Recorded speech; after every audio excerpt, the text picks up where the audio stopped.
It's another go-round of SDHAM. John Nelson here with you, and it's going to be the standard amount of stuff that we talk about here on a Reaction Monday. Abe Gordon, 92.9 The Game, is going to be joining us here in just a sec, and we will go over what's on Abe's mind as we get ready for everything here on a Monday. We'll go over your thoughts when it comes to Atlanta United and the 1-1 draw with FC Dallas, and we will have in the show, we'll have your highlights and have a conversation, a little bit of a conversation that Jason had with Tristan Muyumba after the match from the Full-Time Report at 92.9 The Game and the Odyssey app.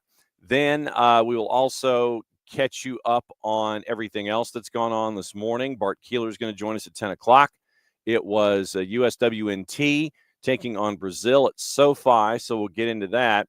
And we'll get into cards and calls as well. And there's one call I'm sure that a lot of folks are probably going to want to talk about from the Atlanta United and FC Dallas match, where a lot of folks think that Atlanta United didn't get 3 points or 2 more points anyway, because of a certain call that was made in the matchup later than late. And so we'll get into that, get into anything else that's on Bart's mind when it comes to the WNT and cards and calls and reffing down here. And also in hour number 2. Hour number 2 is let's just put it this way. It's going to be interesting on a level I don't think that we've had here on the morning show. And the reason that I say that is this. Thanks to all of you yesterday that went up to the Fraction to fight the rain and fight all the nonsense and just all of the with Atlanta United 2 and Inter Miami CF 2. That was supposed to happen at noon, because at 7:30, they were thinking that what has been happening pretty much ever since noon yesterday was going to have a window where they could get the match in, and it wasn't going to happen at night, so they moved it to noon. We were there at the Fraction, and it was me, Maddie, and Jason, and the diehards that were there, and obviously, folks like Chloe Spradlin Communications for Atlanta United 2. Jarrett was there as well for a while, and then you got to 24:09 on the clock, and you heard thunder and lightning, and when the AR comes out onto the field, you're like, okay, so we're stopping. 4 hours and 19 minutes later, we finally did stop. And so now the match with the 2s and Inter Miami CF 2, so Messi and Friends 2, that kicks back in at 11 o'clock this morning on the network. So Maddie and Jason are making their way down to Mercedes-Benz.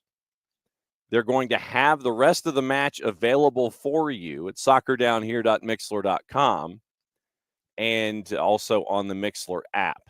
So when this is over, go over to our Mixler channel and listen to the remainder of the match at Mercedes-Benz Stadium with Jason and Maddie and the cast of thousands that might be coming through the door there. So got to 24:09, clock stopped. So did the world, at least inside Fifth Third Stadium on the campus at Kennesaw State. So the match will pick up at 11 o'clock on the network over at our Mixler channel, soccerdownhere.mixler.com, or on the Mixler app, and follow Soccer Down Here and SDH2. But today on Soccer Down Here, on the number 1 channel, it's going to be Atlanta United 2 and the rest of the match with Messi and Friends 2 starting at 11 o'clock. So we might end the show a little early just because of having to be ready for that and the halftime elements and keeping an eye out for all that stuff. So that's the day right now.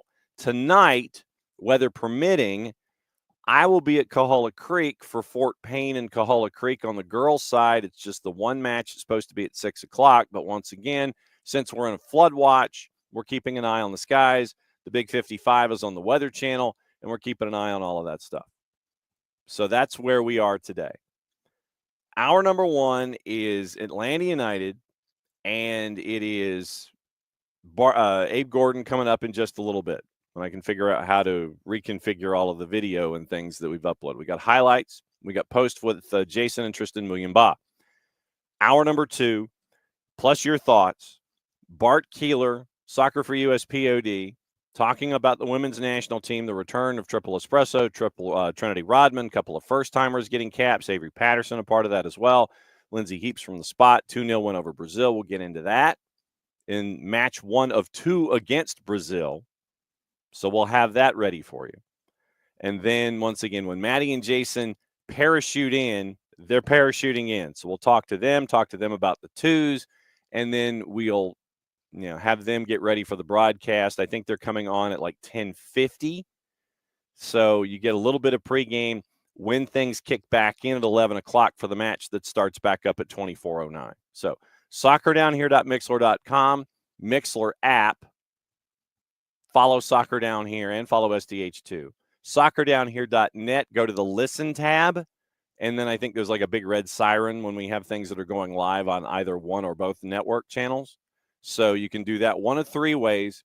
You can stay dry. You can listen to the match. It's behind closed doors, and so it's an opportunity for us to be able to broadcast the rest of the match for you as well on the audio side of things. That's the rundown for the morning. Like I said, the afternoon is the part that we're going to be paying attention to when it comes to all of this stuff and seeing if we can get the Kahala Creek Fort Payne match in once again, 6 o'clock on the network, and I'll be up at Kahala Creek, weather permitting. Once again, we'll keep you posted on that. So, and I know that Abby is in the Twitch pitch, and she was discussing the team and the time change and the amount of time that was in between the announcement of the time change and the match itself. And I know that has become an inconvenience for folks. Matt, and for Abby, says it's the second match out of 3. So, and I know that that's something that I imagine that they will look at going forward. But yeah, this one was, I don't remember when it was switched, but obviously it was weather related. And I think it was the day before, if I remember correctly. So 7:30 start, and then it was moved to noon. And I think it was the day before. I think it was. I'm trying to remember when it was switched, but and so once again, like I said, we'll keep an eye on that stuff as we go. But once again, 10:50 pregame show on the Mixler channel with Maddie and Jason. They're going to parachute in the hour number 2, and we'll discuss everything that's going on with there. 7:30 p.m. Thank you, Abby. So obviously it's just, they're trying to, navigate as best they can, and we'll see what happens. Hopefully we don't have to have any other future navigating when it comes to weather. All right. So through the magic of tape, I am hopefully going to be properly giving us the Abe Gordon conversation without a train wreck and punching a bunch of buttons. So here's the conversation that we had on tape before we got on air this morning with Abe about the weekend, and we'll see what's going on with with Abe. Unless, of course, come on now, where is it? It's no, I didn't add to the stream. Where is it? Come on now, video storage. No, that is not the way this works. All right, well, hang on. So maybe I'll have to do it this way. Maybe I'll have to do it from over here. So, all right, nothing like having 2 laptops going so you could sit there and make your marker as we go. So let's see what happens here. Let me see if I can push buttons and actually make something work. So we'll see what happens in pushing buttons and trying to make sure that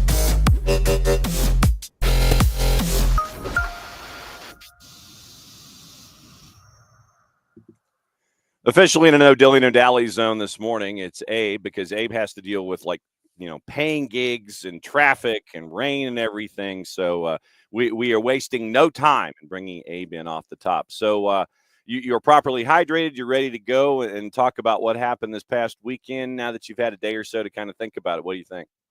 Yeah, I mean, look, ideally you would have walked away with 3 points. And again, it's becoming this, and I still think it's early season, right? We're not to the middle portion yet. It has become an early season theme of performance matching with results. I thought you were the better side on Saturday night. I think most of us probably thought that Atlanta United was the better side, but certainly if you don't put away opportunity after opportunity and you leave it as a 1-goal advantage, it can come back to bite you, and it did. And the players and the coaches address that head on and say, hey, I mean, the moral of the story for pretty much all of them is they got to find a way to make teams pay when they're in dangerous positions.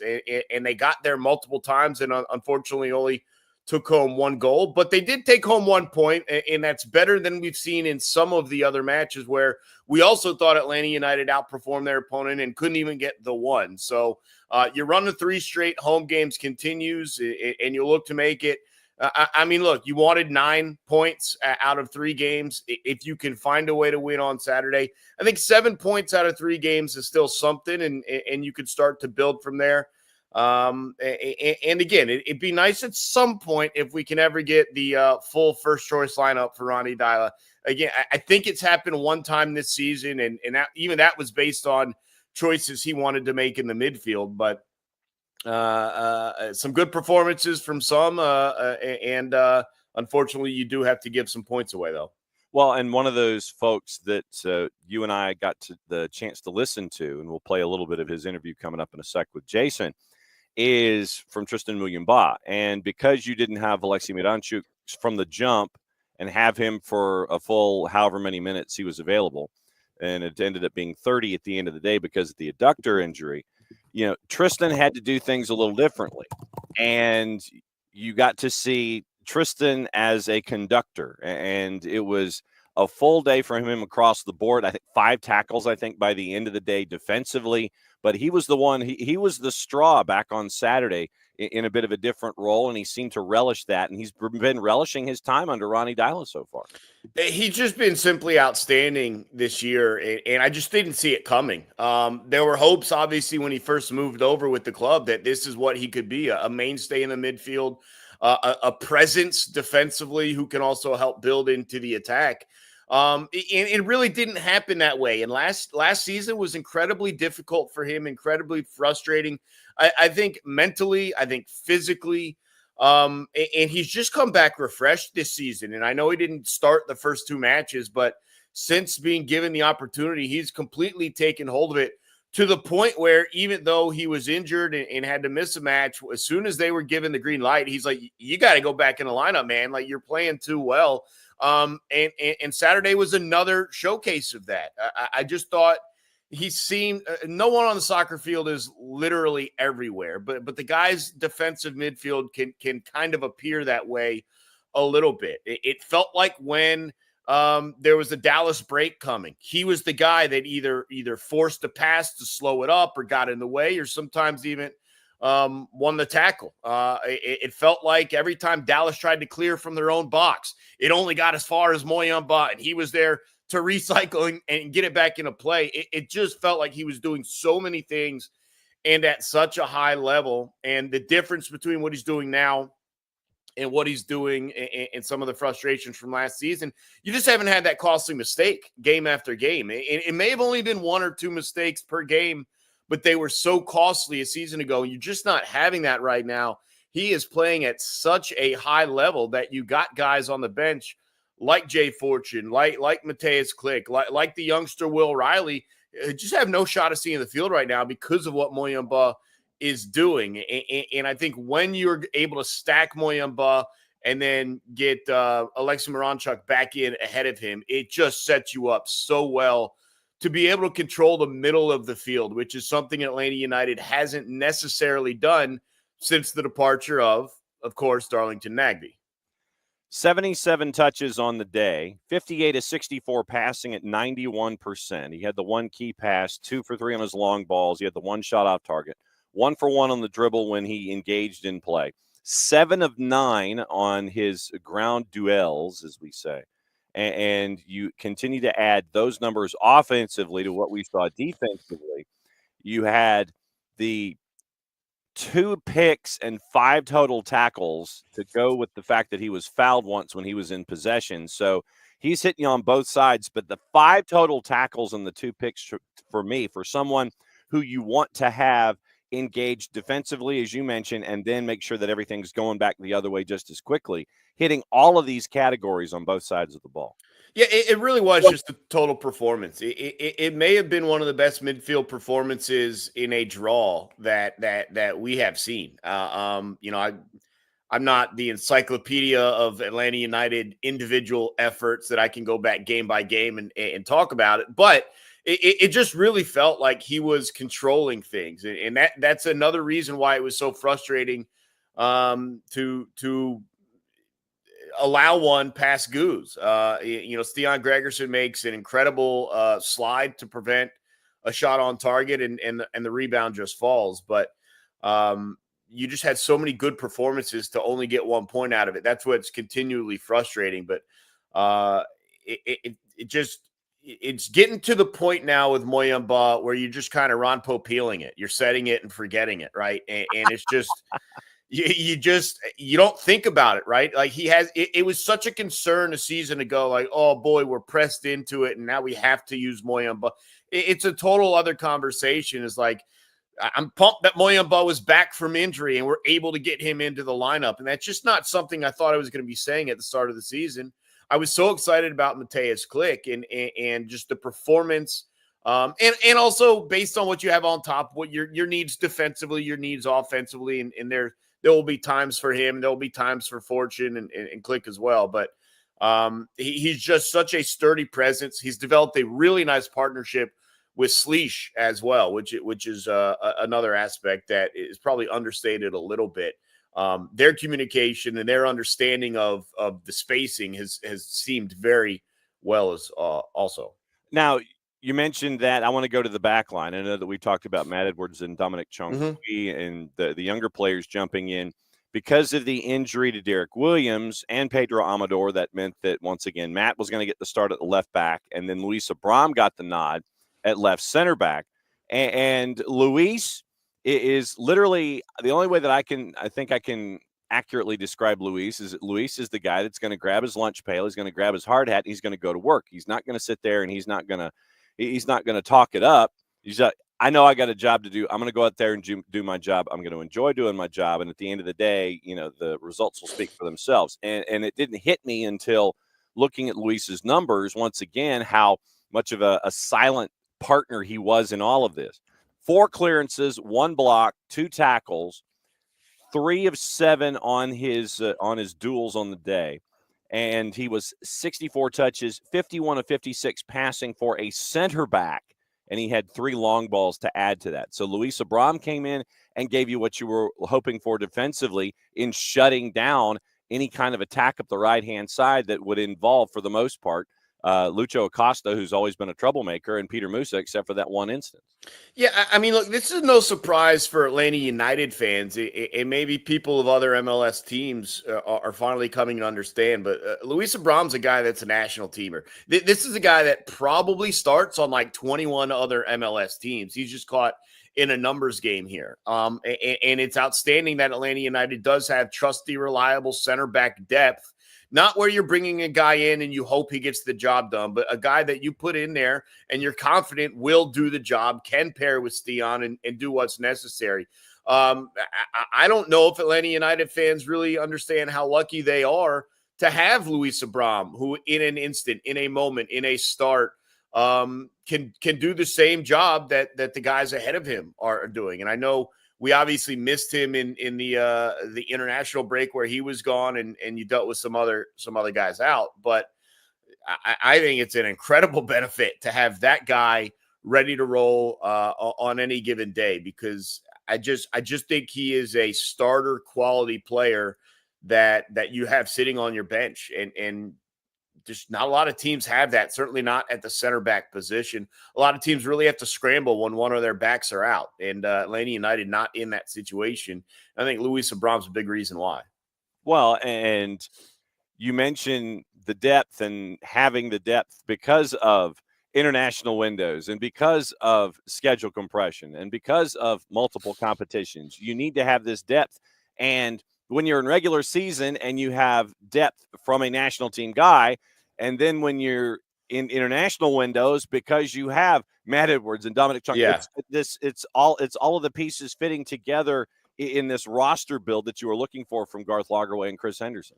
Yeah, and the Matt Edwards story is pretty wild. I mean, obviously a beneficiary of Brooks Lennon's injury early in the season, taking a little bit longer to get him back than I would have thought. I thought Brooks was going to be ready for day one when the injury occurred. I mean, when the initial timeline was set, I was like, all right, make sure to lock his shoulder back into place, and he'll be ready to go. He's got to wait a couple weeks. Matt Edwards comes in and kind of learns the ropes a little bit, kind of gets accustomed to being a starter in the MLS. And now with Pedro's most recent injury is pressed into duty. And he performed well again. And it's just another thing there. You showcase and I've talked with you about this, John, and we talked both on this podcast or off air as well. Just the ability of young guys, and we saw it with Will O'Reilly. We've seen it with Noah Cobb, but from the academies or the twos to just be able to jump right into it and not really be too big of a concern. I know we had a couple of issues with Dom Chankwi a week ago, some good, some bad. And by the way, congrats to him on the new homegrown contract. Get your money, son. Mm-hmm. But it is just so impressive to see Matt Edwards in a variety of roles too. You've looked at him as a center back. You looked at him as a right wing. Now you look at him as a left wing. I think we can see him step up into the midfield if need be. Although we just talked about the midfield depth on its own. Right. I mean, that guy is just ready for it. And he performed, I think, quite admirably as well on Saturday. Any other elements of this stick out? I know that in looking at the numbers, because Miggy hit a milestone, that was why I had voted him for player of the match. And second match in a row that Miggy has gotten on the scoreboard, and having to play a little bit differently in his approach and positionally because of the injury to Alexei Miranchuk, where things had to be juggled around, and it was almost like a 4-2-2-2 at times. 4-2-2-2, yes, 4-2-2-2 at times in the attack. So, I mean, you're looking at Miggy scoring for the second one in a row, and you're hoping that even if it was from the penalty spot, you're hoping that continues to unlock him. And Latte Lot, just seriously, I look at someone like Latte Lot, and I'm just stunned at times at how quick he is and how fast he is and how much he can just destroy backlines. Yeah, well, look, all's well up top, I think, and maybe we didn't get quite the performance that we had seen in recent weeks of Sabo when he was been on the right, but I thought he also still looked dangerous. There's definitely still some miscommunications up top, some balls that were thrown through the box and made all their way through because there was a wrong read or a different run than expected, stuff like that. So that's still got to be worked out. I'll be honest, John, because I know we're running short on time here. We certainly can't leave this discussion without bringing forth, and I can't believe it took us this long to get there. It also feels like the officiating took away some points from Atlanta United. And you've watched it. I've watched it. I just don't see an angle where I thought Jamal Tiare fouls his man the late stages of this match. He's in on goal, and it's got to be like 8 out of 9 or 8.5 out of 10 times he's putting that away. I just don't see a foul there, and that's frustrating. Certainly, and I was sitting up there with Maddie, and you came by as well, and it's just like, does this guy have his cards? Like, did he leave them in the hotel, and he's just too ashamed to tell people? Because, like, he wasn't giving out cards, and he eventually gave one to Latte Loth, and it had to be given to fair report there. I mean, that was not a soccer foul. It was a frustration foul, and it needed to be handled. But it just let the game get out of hand. He let himself get duped multiple times. I just didn't understand it. It was one of the worst officiated games front to back. We'll talk about other games with bad officiating in key moments, and I understand that. But this had that and just poor officiating through stretches of the match. And look, I'm sure Dallas fans can find an angle where they were on the wrong side of this thing, but it felt like there was a goal late stage to be had. It felt like it was taken away unfairly because of officiating. Almost like in the NFL where I would like to have seen that play on, and then if you want to review it later and go back to it, I don't know if that's the literature and bylaws and how you can look back at things, but you know, sometimes if you're not sure about offsides, you let it play out, right? And then you'll come back and take a look. I just wish they had done that, because from all of the video evidence we saw, I just didn't see enough for them to call a foul on Jamal if they had taken a look after he put it in the back of the net. Again, you don't leave a game up to an officiating decision, right? No. Atlanta United had chances to put this game away, make it a 2-goal, 3-goal lead. They didn't, and that came back to bite them. That's on them. but it didn't help that one of the lasting images was Jamal Tiare one-on-one with the goalie, and it gets stopped. Yep. All right. So go fight traffic, go be live remoting and all that kind of stuff, and make sure that Chipper goes out one more time. As always, my friend, great to see you. Will do. It was nice to have the Roop open on a Saturday, and a reminder that this next coming game, it's a matinee against New England. So it should be exciting as they wrap up this 3-game homestand.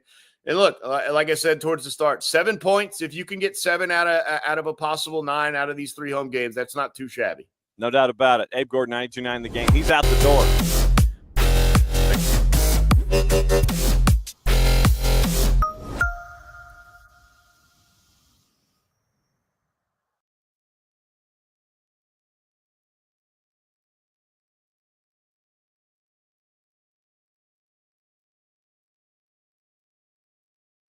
Might help if I unmute. That's Abe before we caught up with him going to other environs and things. And to Abe's point, and let me pull back the curtain a little bit. So we were doing the full-time report, and it was one of those things where it was on my list to talk about. And I didn't know if we were going to be in a position to where we were going to be able to talk about it. And so the Fierro discussion was on my list. It was. It definitely was on my list. And so we ran out of time. Yeah, Abby, I'm an idiot. It's a Monday. So the whole center ref discussion was one of those things where literally I had it on my sheet and it was driving me crazy in the idea of hopefully talking about it. But we ran out of time. And so the fact, and to Abe's credit and to Abe's point, the fact that we were talking about a lot of other things before we even got into the Fierro discussion, I think it bodes well to all the other factors that we're staring at here when it comes to what we're seeing with Atlanta United here to this point of the season. The fact that Atlanta United really should feel aggrieved over not getting 2 more points on a play late when Abe and I were talking about this independently, you could tell, I mean, the play in and of itself was nothing. And in those instances, and like I said, when we bring Bart in, I want to walk through it with Bart as well, where I would let that play out. But then once the whistle happens, foul happens, and it goes back the other way, and 43,000 folks are incredulous over a call. Well, I don't know how many Dallas fans. 42,000. So 42,000 people incredulous over a call with a roof open. Then you have that to think about this weekend. And like I said, I think that 2 points were left on the table, but the fact that we are having this discussion and not like we were in seasons past and having it at the forefront and talking about game state and all this kind of stuff, the fact that we're talking about the team play first and foremost, and then as an aside or an epilogue discussing how suspect things were, especially on a call like that. And the point I was trying to make about Abe was looking at the backwash of the play in and of itself. And the fact that you had, I think it was Shaq Moore. I think it was Shaq Moore and Urquidy. One of them goes down. I think it was Shaq Moore that went down. And the other center back that was there basically is, after the whistle and the foul is called, it's not like the other center back is over the player going, fam, you all right? No, literally it was applauding for the foul getting called and helping the player up and everything's fine. It's not like, it was a body check and you're down and you're checking on your teammate and you're going, yo, fam, you okay? No, it was fouls called, it's going back the other way. People are aggrieved and mad, and then you end up with, okay, applause, you break your teammate up, teammates all happy and everything's fine. So, once again, good gamesmanship. Look, you got the call. But when Bart is in hour number 2, I do want to discuss with Bart the art of calls and no calls and things like that, because and letting things play out and advantage and all these kinds of things. So what I wanted to, what I wanted to just kind of leave on the table here is the idea of, okay, fine. Look, if you're going to be consistent in your calling, be consistent with your calls. If that means that you're not gonna give any cards, you're gonna let them, you're gonna let them go roller derby, and it is what it is at the end of the day, then cool. If that's going to be the way that it's going to be. But if you're all over the place, if you're going to call some things a certain way, then call them and go 180 and have your speeds be different when you're navigating. That to me is a larger issue. So that's kind of what I wanted to get into with Bart in hour number 2, and we talk about cards and calls and reffing down here and that kind of a thing. It's just the idea of consistency, and if you maintain consistency, I'm cool. Look, like I said, you're either going to call everything or you're going to call nothing, and if you're going to be consistent about it, great. That way I know where I'm going.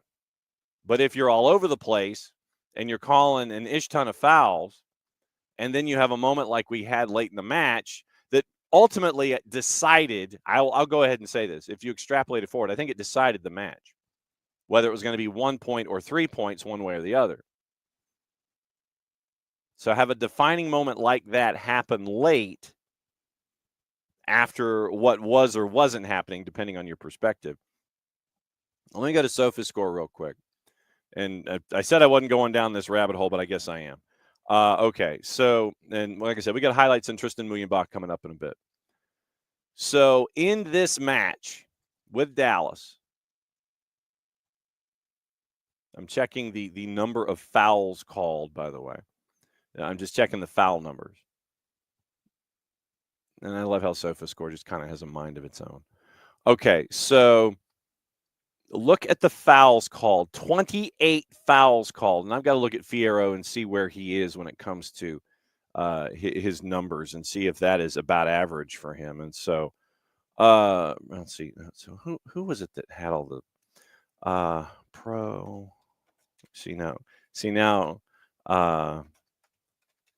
because Pro's website used to have it, and I think it was Pro Referee. I guess I should say MLS Referee saw foul numbers. MLS Referee foul numbers. All right, so I'm workshopping this already. Who scored? Okay, so it's who scored is the one that's got the. All right, so no, I don't want 2017. I want 2025. All right, and ref stats. Okay, so ref stats. And we go to who scored. So we are looking up Ricardo Fierro. Okay, so Fierro at who scored, that's right in his wheelhouse. Legitimately, Ricardo Fierro is 5th in fouls per game average at 27.5. So that's right in there with him. So the fact that he called 28, that's right on his yearly average at 27.5. 1.02 fouls per tackles. Do we have tackles? Yeah, okay. So 20 tackles, 28 fouls. So that's a little under his numbers. So fouls per tackle, it is what's 20 over 28, 10 over 14, 5 over 7.73. So 0.73 as opposed to 1.02. Penalties per game, 1 quarter. So in the 4 matches, he's called the one penalty. 3 yellows per match. He's averaging 3 yellows a match. With on average calling 27.5 fouls, he's only giving 3 yellows.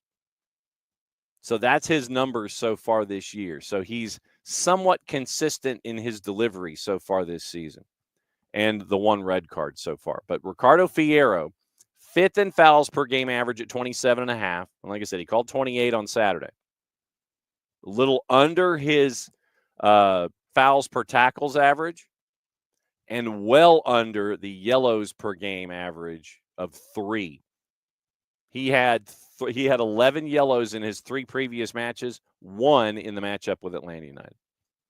So, who scored? Let me go ahead and I will have this, ladies and gentlemen, if you would please, if you would bookmark this. And that's where we'll go from now on to sit there and look up numbers for officials and averages and things like that. So, who scored is where we can go.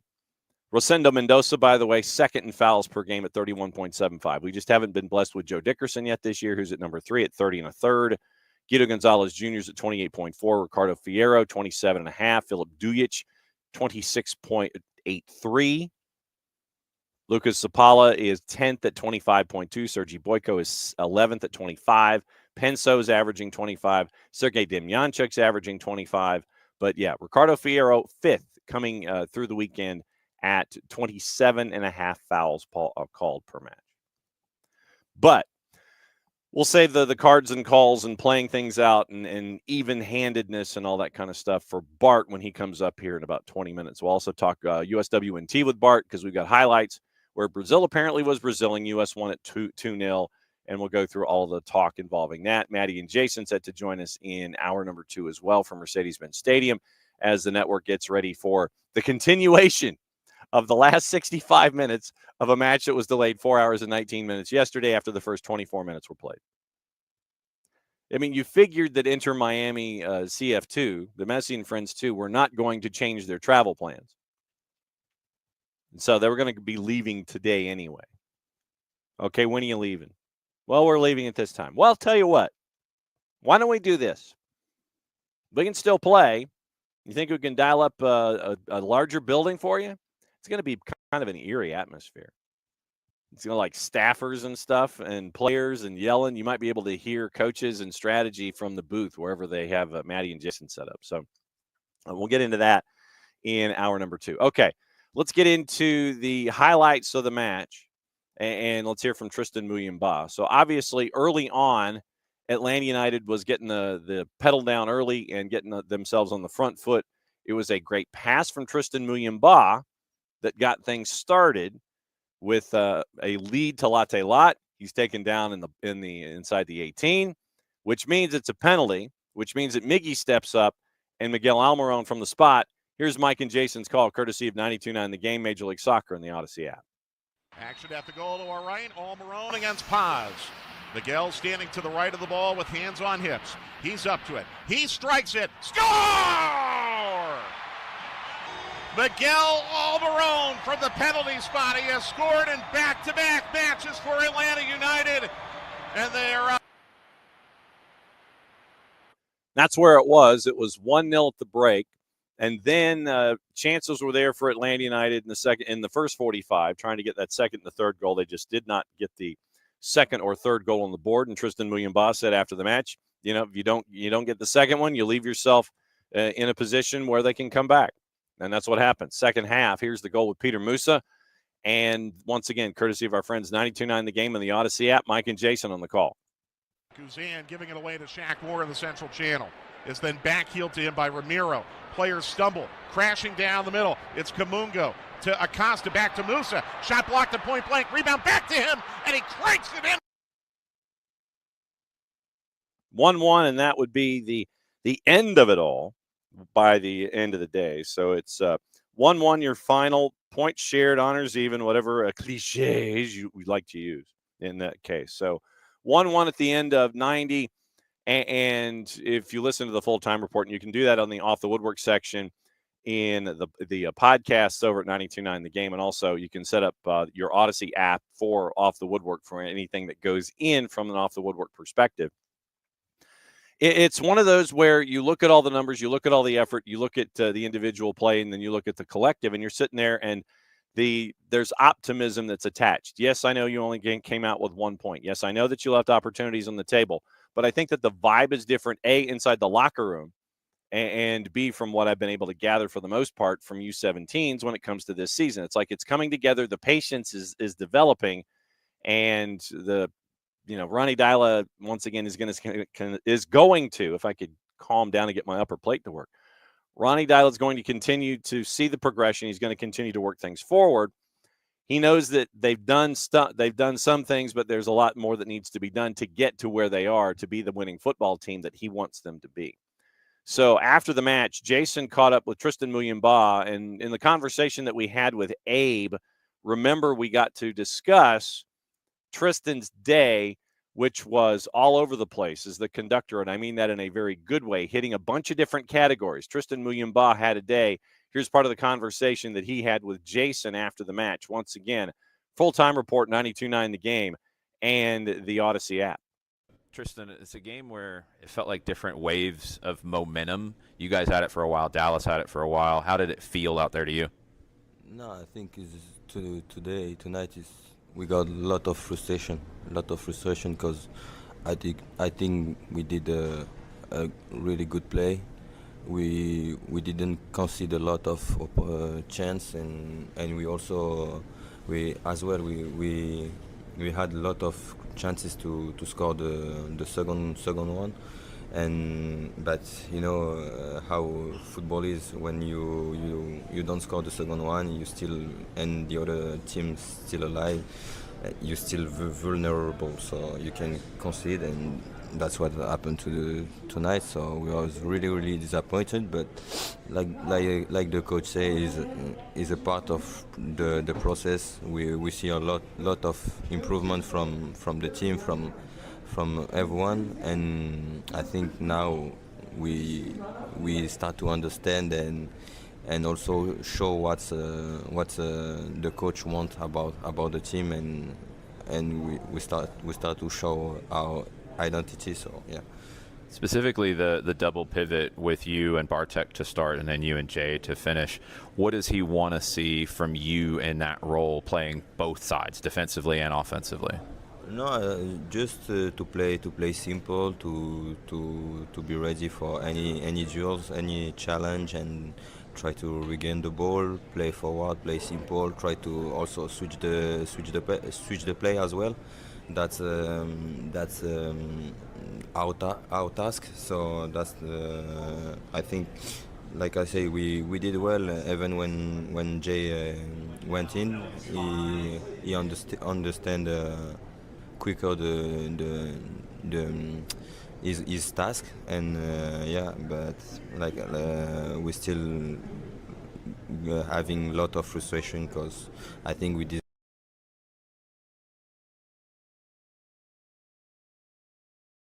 Deserved a little bit more tonight, and I think that, like I said, and that's why I wanted to play that first little bit from Tristan and the conversation that he had with Jason, because the players are understanding where Ronnie Dial and the coaching staff are coming from when it comes to demands and what they're looking for on the field. And it just comes with reps and game state and implementing it to continue to make it just as a natural feel going forward. So that was a very telling first couple of minutes with a conversation that Jason had with Tristan Muyumba, and we went over the numbers that Tristan had in the match. And like I said, he hit a bunch of different categories. He really did. And you're seeing him in this conductor role.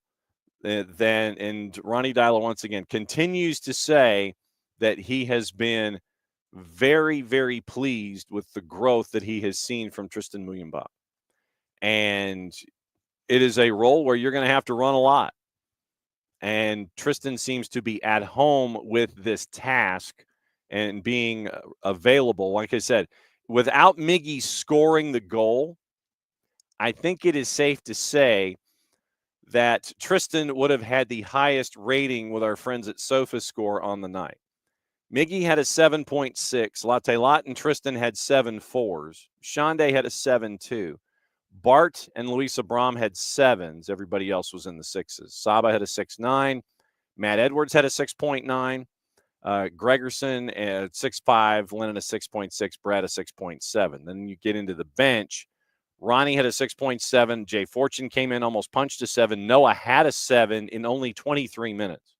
So Noah Cobb comes in 23 minutes.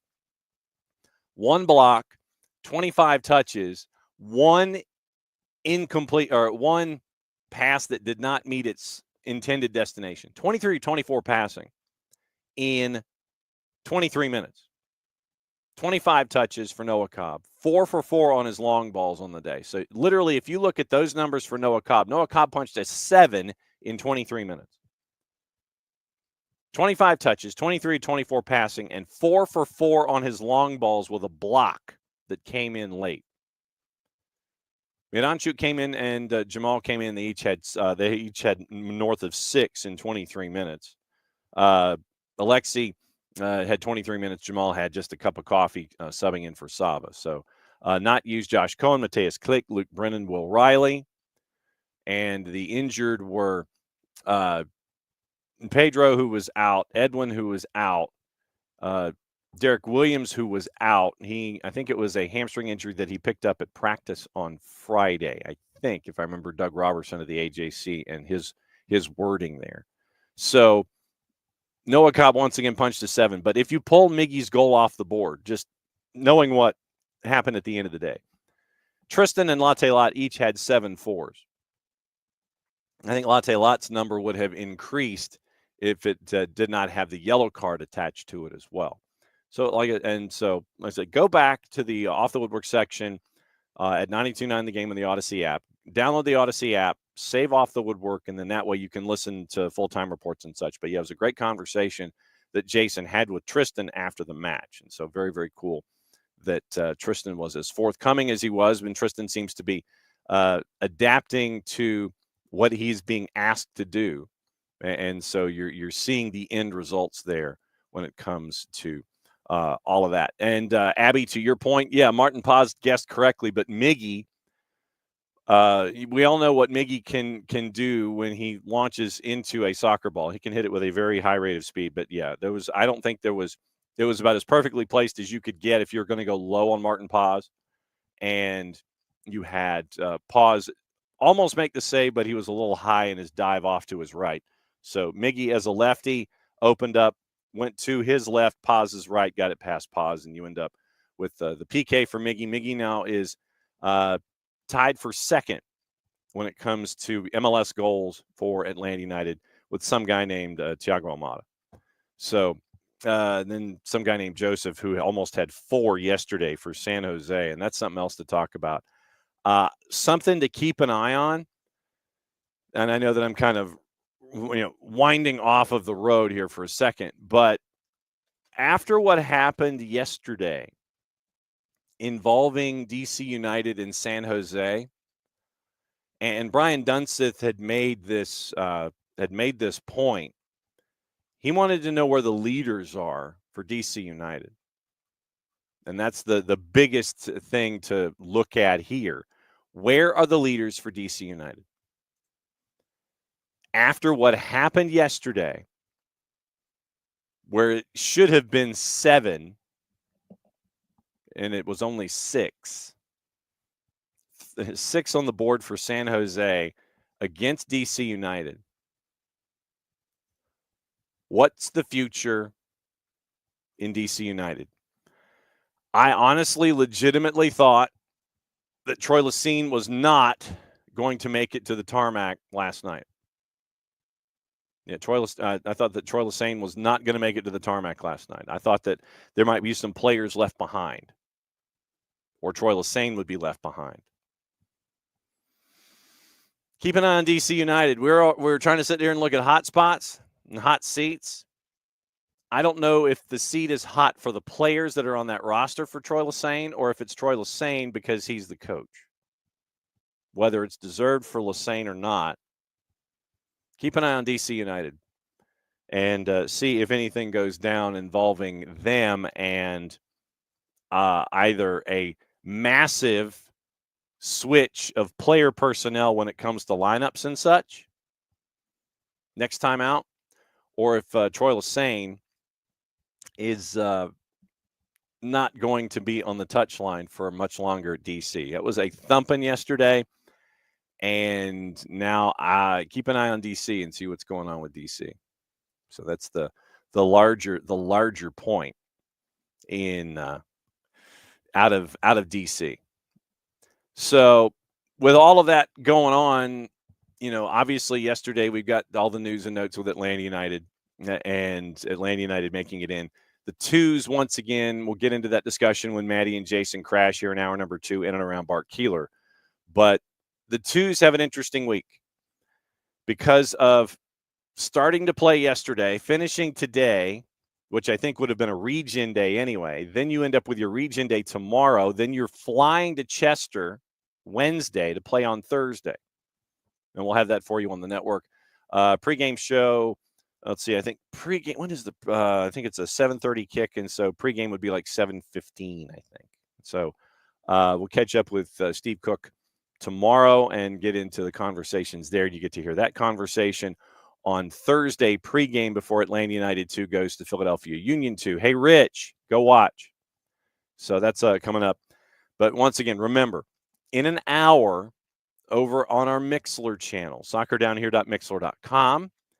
And on the Mixlr app, which you can download, MIXLR, pregame show for Atlanta United 2 and Inter Miami CF 2. Messi and Friends 2 stayed in town because, like I said, I didn't figure that they were flying out yesterday because the match was supposed to be at 7:30, and then they move it, and you figure your travel plans to get out on a Monday. So, okay, fine, when are you leaving? Match is going to pick back up at 24:09 at 11 o'clock inside Mercedes-Benz Stadium. Maddie and Jason are there. They'll have the call for you on our Mixlr channel, on the Mixlr app, soccerdownhere.net. And you can go to the listen tab, and there's usually like a big old siren when there's something live going either on SDH1 or SDH2. So you'll have that coming up a little before 11. 11 o'clock is when they pick the match up at 24:09 inside Mercedes-Benz Stadium. We'll be there for that. You can listen to it. Like I said, show might end a little early just so we can get everything oriented here and get everything squared away for that particular matchup with the remainder of Messi and Friends 2 and Atlanta United 2, once again picking up at 24:09. Pregame show a little before 11. Match picks up at 24:09 in the first half at 11 o'clock at Mercedes-Benz. Maddie and Jason will have the call for you coming up in just a bit. Reminder once again, very, very busy week for us on the high school side of things, presented by our friends at Kaiser Permanente. It is today, weather permitting, Fort Payne at Coahulla Creek, 6 o'clock. It's a one-match deal. And weather permitting, I'll have that one for you from Coahulla Creek. Tomorrow, big doubleheader, West Forsyth and River Ridge. Drew Dickinson will be on the call for that at 5:30 and 8 because it's senior night. And they have 21 seniors at River Ridge, 7 on the girls' side, 14 on the boys. I think it's 21. And so 5:30 is the girls' match, nationally ranked West Forsyth and River Ridge. Senior night with senior activities at River Ridge. 8 o'clock, boys' match. Boys at River Ridge are the ones that are nationally ranked. And so it'll be a great matchup with West Forsyth and River Ridge, 5:30 and 8 tomorrow on the network. Drew Dickinson will have both of those matchups for you. Wednesday, Jason is hosting SDHAM. Oh, which reminds me, Soccer's in Session is tomorrow at noon. Kyle Uchimura, the head coach for Druid Hills, will be on at noon to kick things off. It's Tuesday this week because Wednesday I am not in the driver's seat for the morning show. Jason's going to be back to drive the morning show with Tyler and Dylan. Then I'm without mobile device. I'm in a place where I'm not supposed to have a mobile device. And I don't know if I can say the name of the tournament, but it's going on this week. And there are a lot of jackets that can be worn and azaleas and things like that. So Wednesday, I'm out of pocket. Can't even take my phone into the place. You can only take old school cameras. So I'll be watching a lot of players on a very, very short course on Wednesday. And then Thursday, everything will be back to normal. I'll do the morning show from a hotel room, then come back here to the office. Atlanta United 2 and Philadelphia Union 2. That's Thursday night here on the network, and that's at 7 o'clock. Pre-game show a little bit before that. Friday, we know where we'd like to be on Friday. We're waiting to hear back from the powers that are for our doubleheader on Friday. Once again, 2 weeks left in the regular season, and then the playoffs start.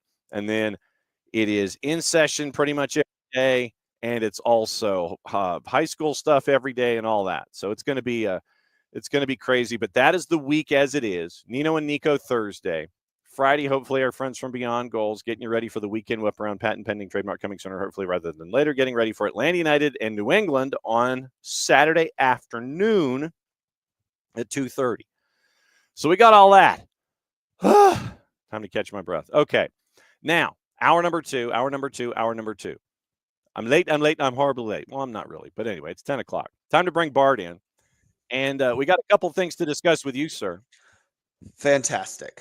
What I do want to start with, obviously, and we are going to be something of a nimble sort here in hour number two, because we are also waiting for the live report from Mercedes-Benz Stadium, preparing for Atlanta United 2 and Messi and Friends 2. So that might happen with Maddie and Jason at some point here. So we'll keep everybody posted. So when they parachute in, we'll talk twos, and we'll talk craziness, and we'll talk the battle for the broken broom. I think that's what we've given this rivalry now. I do have reffing down here a lot. I've got more philosophical involving reffing down here, but I do want to start with the WNT and what happened at SoFi. Now, do you know? Now, it looked like the surface was offset from what we're used to seeing at SoFi. It did not look like its normal self. Were they testing grass? What was going on? That seems to be the case, John. They have been testing the surface. Obviously, during Nations League finals, we got the first test. This seemed to be the second test, which kind of explains why they chose to play in SoFi. You know, what at that point, 5 matches in the span of 2 weeks. So I do think this was them testing the field and everything to make sure it's right for next summer, because, John, next summer we have a major tournament coming to the United States. You may have heard of it. So I think this is really that preparation. Okay. And because, like I said, it was just an odd look. It was offset, and I'm like, wait a second. It almost looks like it's shorter, but was the field shorter, or was it? Well, so I do think that it was a little shorter. I couldn't tell. Obviously, I'm not out there with my protractors and rulers, but most of the time when you look at NFL stadiums, they tend to have a concave curve, I think is the term, where it will get really obviously wide at the middle, but it gets very narrow around right where the goal line would start for football, right where the end zone starts. So for soccer, which is about 20 yards longer, recommended longer than a football field, wider than a football field, I should say.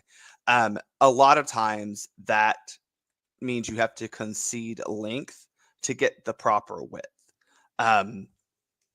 Football stadiums just are not built for soccer. You see most soccer stadiums in Europe tend to have, if they have some sort of concave, it's not very pronounced, but they tend to be more rectangular. Whereas a lot of the NFL stadiums definitely have a curve to them because I don't know why, but that does cause a tightening at the goal line. And I do think that's just because for football, you have, John, as you know, the 53.5-yard wide field. And then in the middle, you have about 20 feet or 20 yards on either side that are for the teams, right? I mean, so that is factored into the stadium build.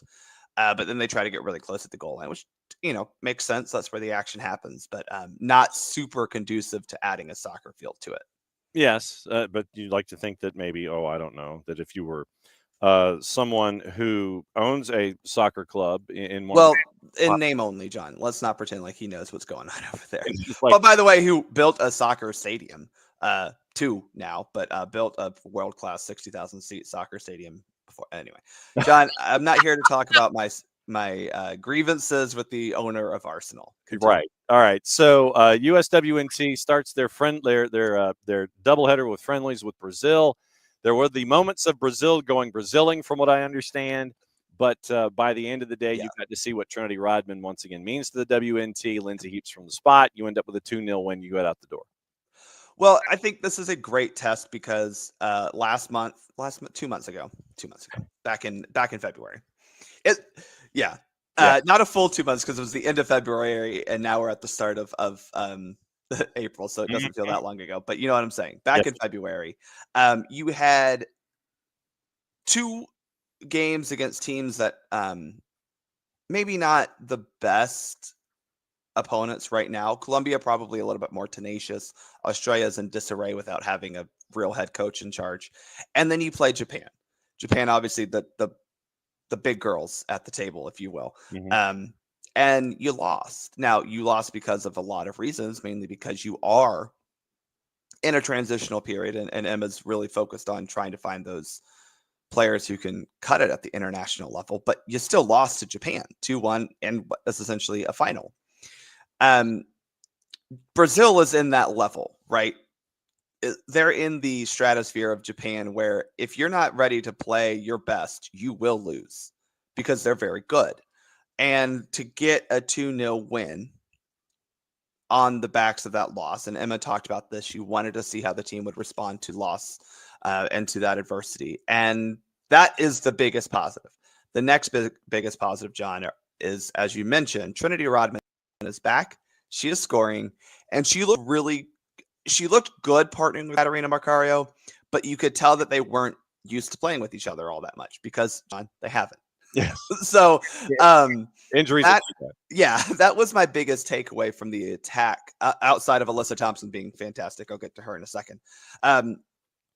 But that entire first half, when the U.S. was doing good things, which was about half of the first half, it was because Kat and Trin are exceptional players, and they were often operating on that same half of the field because Kat would kind of come over to the right side. That is going to be something that I think, as Sophia Wilson is out with, having a baby, being a mom, Mm-hmm. I'm not saying this is in a bad way, but man, Kat looks like she could be a better partner for Trin because she is the way she plays. She's a little bit more back to goal hold up, which she's very good at that. And her passing is fantastic. Trinity benefited from that. They need to work together to kind of time. Trinity needs to learn how to time her runs a little bit better. Kat needs to learn where to put that ball for Trinity. But they were really fun to watch together. And when you have moments like this, once again, courtesy of our friends at Max TNT and U.S. Soccer, you can see why. Luke Wildman, Julie Foudy on the call. 9. Thompson driving forward here. It's Alyssa Thompson into the heart of the back line. Trinity Rodman!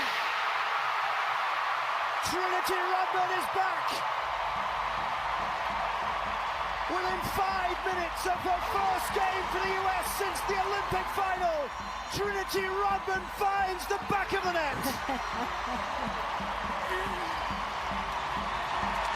And you gotta just love the pink, the swagger, the shot of espresso, and what a ball this is, with Alyssa Thompson deciding, I'm gonna cut in, and then look at the pace she puts on this ball. Trinity Rodman with that little slip run.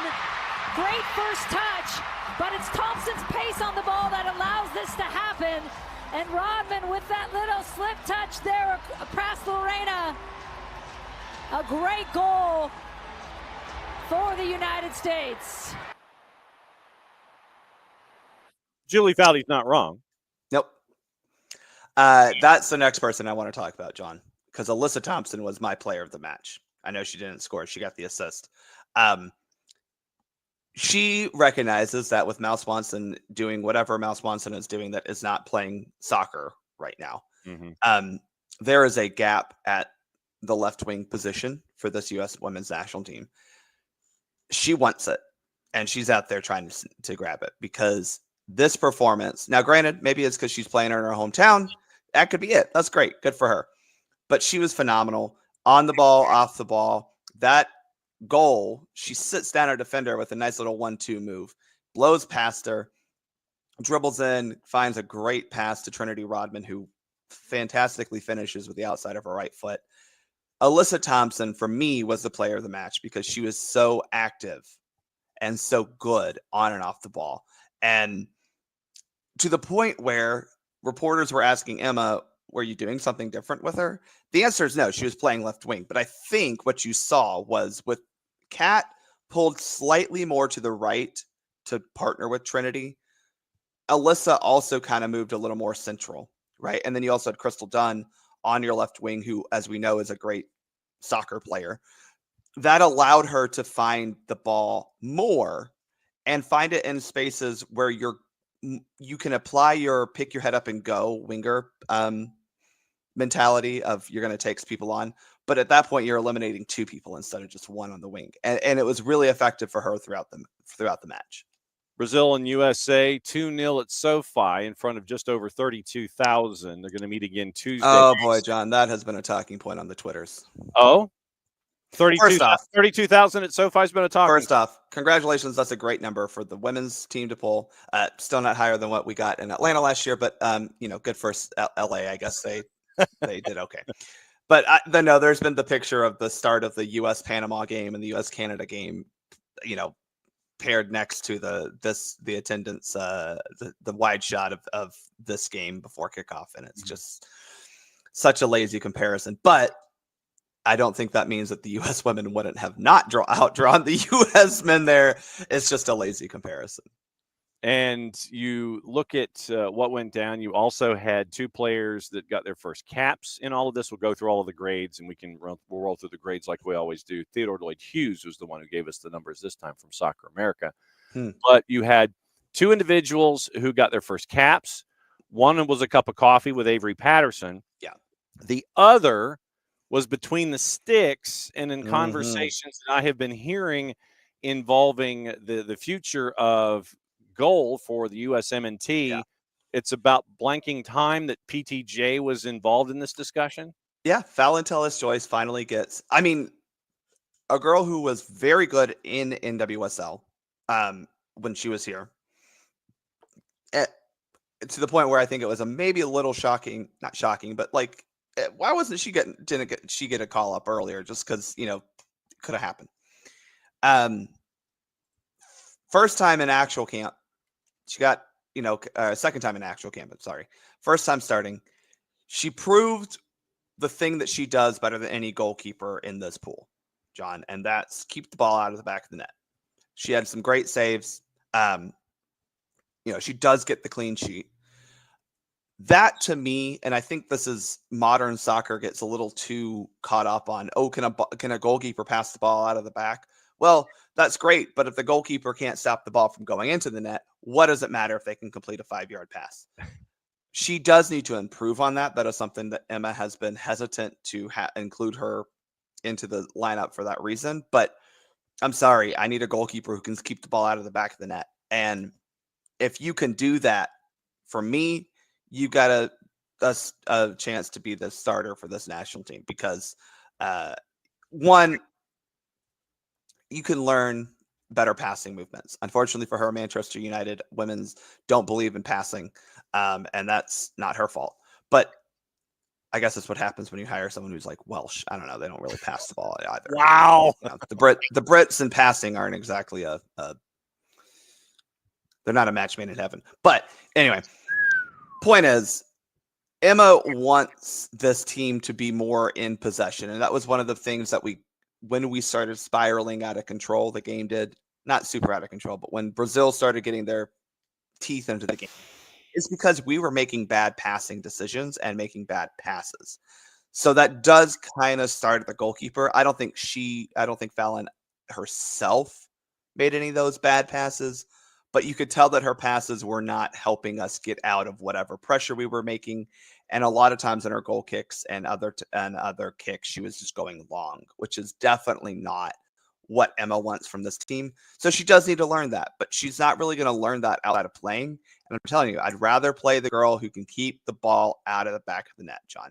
To me, that is the most important thing that a goalkeeper can do. But what do I know? I didn't play goalkeeper for a while or anything. Well, so keeping the ball out of the net is a big thing.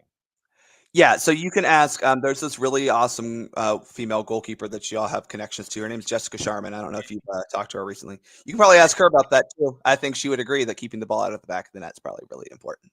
Abby, to answer your question, Abby was wondering about ticket prices for SoFi. I saw the get-in was at $75. Yeah, they were a little more expensive than I would like for a women's friendly. I think all friendly should be like $30 max, but U.S. Soccer's not asking me, despite them being 5 minutes down the road. But it's definitely fair to say that the women's friendly was cheaper than the men's game because, obviously, as we've talked about, John, ad nauseum on this entire stratosphere, CONCACAF loves to say, "Oh, it's 2 matches, so you're paying for 2 matches." So the $150 is, I guess, technically $75 a game, but. But yes, the women drew 32,000. I think that is alone a perfectly acceptable thing, and we should be happy for that. And to answer the follow-up question at PayPal Park, get in right now is $94.38. Yeah, I don't love that. According to our friends at the master of the tickets. Yeah. And in the 100 section, the way that it's structured at PayPal Park is that you have the fancy seats, and they are like in the smaller numbers. They're 2 numbers. And then the 100 level, which we would think of as like the Mez or the 200 level, is 100 level at PayPal. And the single digits, the everything from 1 to 34 is your box seats down low. The 100 level, which under normal circumstances would be a 200 level, perhaps in every other stadium that we know, anywhere from $100 to the end zones, which could be 160. Yeah. So you're looking. To be fair, John, from what it looks like, everything's sold out. Yeah, I'm looking. So these are all resale. This is secondary market on on the Master of the Tickets website. But getting price to start was still like $78, which is, I'm sorry, just way too much. U.S. Soccer, I know you're selling out, but PayPal's an 18,000 seat stadium, so stop pretending like you're making massive moves here. Get in right now, secondary market, $94.38. $70 for a friendly at your lowest. $78 for a friendly as your lowest price is unacceptable. That needs to be lower. I'm just saying.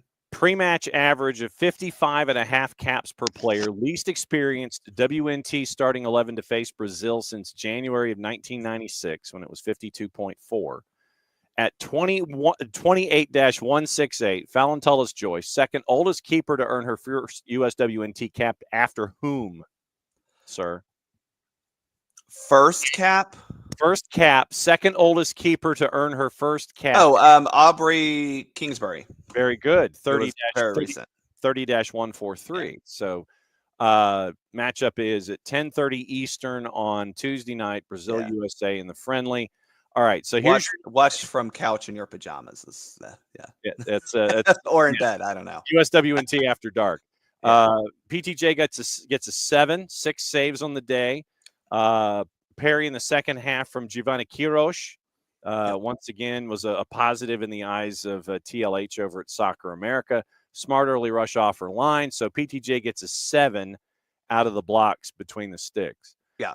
Again, I think her first match getting a clean sheet, I really, really, really want to see her, mainly because I don't think any of the other goalkeepers here are worth investing the time in. Mandy McGlynn, she's fine. If she's your third goalkeeper going forward, fine, whatever. Fallon is, to me, the goalkeeper we should be putting our time and energy into if you're not bringing Casey Murphy in as well. I personally want to see Casey and Fallon in a camp together, see them battle it out, even throw in Jane Campbell in there, who we love her. She's from, Georgia, but I don't think she's starting goalkeeper quality for the U.S. women's national team, but she can be a third goalkeeper very easily. But I think right now you have a true battle between Fallon and Casey. You should be having a true battle between Fallon and Casey in camp. And we don't have it because Casey's not here. Back 4, Emily Fox, Emily Sonnet, each with 5s. Tara McEwen got a 6. Crystal Dunn in her 158 cap gets a 7. High marks for Crystal Dunn on the day. I thought the back line looked mostly okay. Tara had a look. The last time we saw Tara McEwen, not great against Colombia. Definitely the first time we saw her, I should say. She's definitely improved since then. I love Emily Sonnet, another Georgia girl, but we do need to find someone not named Emily Sonnet to be our starting center back. she just has too many limitations, both physically, and she is also not the best distributor of the ball. Obviously, Naomi Graham are hurt, but I would like to see someone other than Emily Sonnet get some more minutes. And so McEwen on the day, 3 blocks. And Yeah. that's what She was good. She was very good. Midfielders. On the day, Sam Coffey, Allie Sentner got 5s. Lindsay Heaps gets a 6 in her 164th cap. So I think important to note, Sentner, not a new position, but new for her time with the U.S. women's national team, playing more of a central attacking midfield role. I think she struggled a little bit to be noticeable in the game, so I think a 5 is fair. Coffey, unfortunately for her, Brazil might not be the best type of team for her to be the lone. She wasn't really alone. Lindsay was there, but she's not a chase you down from behind type of player. And Brazil is a very dribbly team. They're very dynamic when they have the ball at their feet. And Sam's not quite that type of center of defensive midfielder. She's a good ball winner, but that's different than like intercepting a pass is different than taking a ball off someone's foot. And once you get running at her, it's going to be bad news for Sam. But I think it's good to hashtag dribbling. I think it's good for her to play these games because I think she is our best option at that defensive midfield spot.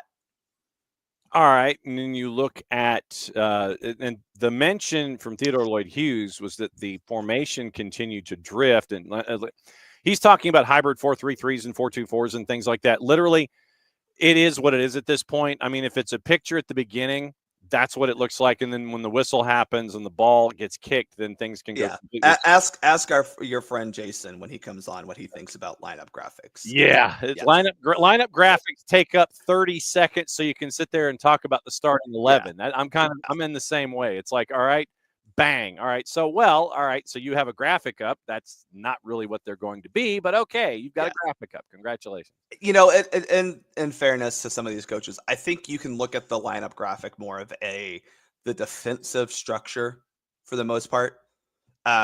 Because when you attack, attacking formations look nothing like a 4-3-3. That's not the point. And yeah, it's hilarious that some of these things they're saying. Yes. So let's go to forwards. Trinity Rodman, a 7. Kat Macario, a 6. Alyssa Thompson gets you an 8. Yeah, that sounds right. I think give Alyssa Thompson a little bit more credit because she played longer than Trinity. But I don't know. I thought Kat did better than a 6. That's just me.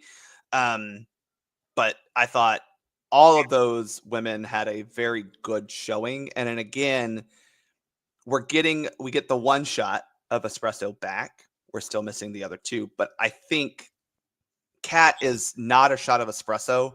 She's the milk that makes it digestible. Oh, okay. So if we're talking about a cappuccino or a latte, she's the steamed frothy milk because she's a little bit more elegant, a little more sexy on the ball. She makes everything work because a shot of espresso is it hitting you in the face, and that very much is what Sophia, Mal, and Trinity do. But Kat makes everything kind of a little more palatable. You feel a little more comfy and cozy. You get to enjoy it a little bit more. Not maybe the other team is enjoying it, but as a fan, we're enjoying watching it. And I think Alyssa Thompson for me, as that rating clearly states, she was my player of the match. She was fantastic. There you go. All right. So you roll through that. You get into your subs. Lily Johannes is 7, Michelle Cooper is 6, Ashley Hatch and Jaden Shaw and Yasmin Ryan each got 5s. Obviously, Avery Patterson just had the cup of coffee. I thought for Lily, it's again just exhibit. I don't know what we're on right now. Homegirl's the future. I mean, she just is. Credit to, I think, Emma, though, for not throwing her to the wolves quite yet, because she made this point in her post-game presser, and I think it's very important to remember because John, there is a level of Euro snobism that's made its way into the women's side. The Brazil team is better than anything Lily Johannes faces in the Dutch league. It's just the fact. And while Lily is playing at a fairly high level with Ajax, she didn't get Champions League time this year, which she did last year. we need to be cognizant of the fact that on this side of the pond, we have a lot better talent and better leagues than what they have on the other side of the pond, comparatively, when you look at men's versus women's. There does seem to be a narrative that, oh, where you're playing in Europe, you must be better. People who watch this women's sport understand that NWSL, Liga MX Femenil, and all the South American countries that are producing talent that is just as good as what you see in Europe. And a lot of these European leagues just aren't as meaty as, say, NWSL or Liga MX. So I'll get off my soapbox now. Wait. So you're saying just because you don't play in Europe that you actually might be playing a decent amount? You might be playing. Yeah, I do think it's fair to say. Okay, we're gonna get into this. If you look at the leagues of the women's game, right? I think it's look, NWSL, the American League, is still to me the most competitive and the most overall collection of talent. Right. Every league you're going to play in that in NWSL, except for Chicago, because they're cursed by changing their name, are going to be competitive, competent, complete teams with talent at every single position. NWSL is number one. Number two is England's WSL, because you have a lot of very wealthy clubs making investment into their women's structures. So you've got Arsenal, who's been leading the way for the while, Chelsea, who's now the best in the league. You still got United and City who are putting money into it. You've still got teams like Villa, Tottenham, Liverpool, who are starting to actually take their women's side seriously. That is number two. After that, it's kind of a crapshoot. I mean, I think actually Liga Femenil in Spain has gotten a lot better because some of the other teams in Spain are actually kind of investing. Not a whole lot. We're not giving them too much credit. Right. But it's just Barcelona and a bunch of players and a bunch of teams underneath it.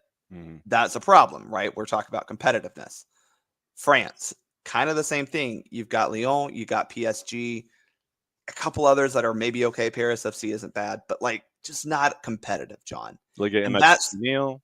Yeah. That's the Frauen Bundesliga, same thing of you've got, well, Wolfsburg, who's a disaster at this point right now. I don't know what happened at that club. Bayern Munich is making some inroads, but like you don't even have like a Dortmund or a Frankfurt or any of those other, like, you know, Mönchengladbach. None of those other clubs that we really associated with success on the men's side have found a way to find their women's team that success. So the point is, there may be more better teams in Europe, right? If you look at across the board. But the problem is because they're all striated into different leagues, they just don't get the competition. You know, that's just the reality. And NWSL, Liga MX are competitive week in and week out that you just don't have in a lot of other leagues in the world. All right, so this is halftime with us because, as promised, we go to Mercedes-Benz Stadium and check in with the broadcast booth with Maddie and Jason. Now, are you in the 92.9 booth right now? Yeah, we specially requested it. We were going to be in the La Mejor booth, but I mean, come on. I've called games from this booth for a long time. If it's open, we're going to take it. Yeah. So we're officially at halftime with Bart here. And so I wanted to, for those that missed the 4-hour and 19-minute rain delay yesterday. Oh, geez. Well, the only thing missing was us talking about Chud, the movie coming up after on TBS. We didn't throw it to an Andy Griffith rerun, no. No, we were that close. But 24:09 in yesterday. We got the match started at noon, got to 24:09. And as you said on the air, Jason, when the AR wanders out onto the field, that's not a good thing. Not a good sign when the field is already taking on a ton of water. There's lightning in the vicinity, and there's a whole bunch more coming. We saw all kinds of things that I will never forget. We saw a broom lose its life trying to make the field playable. That happened in real time. We saw the referees come out and inspect and roll a ball on various portions of the field. And then we saw Steve Cook come out and ping balls all over the field, and Jose Silva as well. Lewis Sharp. We saw all kinds of gesticulations from lots of different individuals. We never got to see the game get restarted, but After we left, then we get the news that it is going to get restarted, which is what we thought. With Miami being in town, you want to get the game in. You don't want to have them have to buy plane tickets and come back another time. That's expensive for a team to do that. And the schedule's pretty crowded as it is. So we're like, what can you do? Are you going to play it the next morning? We didn't know when we left. And by the time I got my food at the Cookout drive-thru, we found out that we were going to be coming here in the morning to do this game behind closed doors in kind of an eerily recent 2020 vibe this morning. Yeah, but the only thing missing is LGP yelling at the top of his lungs. The one thing that is new, though, because they're working on the new club seating in the 300 level, there will be quite a bit of construction noise during the game, which is going to be a whole new element that I'm not used to. No, it's going to be nuts. That's for sure. All right, so Maddie, from the first 24:09 from yesterday, 22 hours ago, what are your thoughts from the first 24:09 as we get ready to pick things back up at the top of the hour for the final 65 minutes plus halftime? Well, first of all, it was hilarious because I was also getting food, and when I get the call from Jason that, hey, by the way, we're doing the twos game, but you'll never guess where, and here we are at the Benz. But no, I mean, it was very chaotic. It was a very chaotic first 24, 25. It never felt like it had a rhythm because it was just so back and forth. You're dealing with the conditions, fifth, third, from being there as a student, from seeing all the other sports that play there, as well as the twos, that field's already really slick as it is. And so you add rain, and not just rain, but like torrential downpour of rain and puddles and everything. There was a lot of slipping and saying neither team could find their footing. It was back and forth, and Miami was doing a thing where almost like an Alba situation, having him almost like push all the way up, and you're acting as like multiple forwards in the sense, and just more attack there. Atlanta was finally able to figure that out, but as we said, the game got stopped before it could really get going, I think. Bart Keeler for Maddie and Jason live at Mercedes-Benz. Anything on your mind, sir? I'm just glad that you guys had to go through as what referees have to go through of testing and seeing if a field is good enough to play on, and really what it takes to say, no, we can't play this match again. My question is, though, legitimately, you're now changing surfaces. And while the surface last night was more of a bog than a soccer field, how do you think that changes now that we're literally, what, 3/4 of the way in to a half? That's going to be problematic.